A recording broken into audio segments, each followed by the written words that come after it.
again in Branson, Missouri, and it's an excellent place, of course. And just met with exceptional people, open-minded and willing to try something new.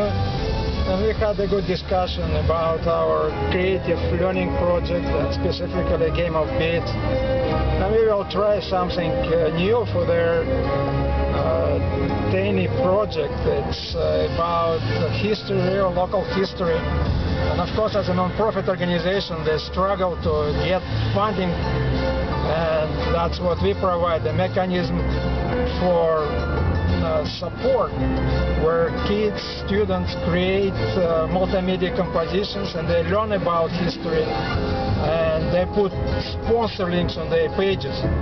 And that is a whole difference, where they can be benefiting from learning the history. At the same time, the non-profit organization provides advertising links, sponsor links on their pages.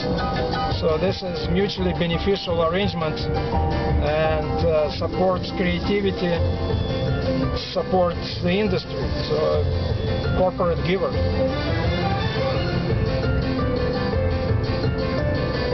I'll let you to enjoy music. It's a nice place.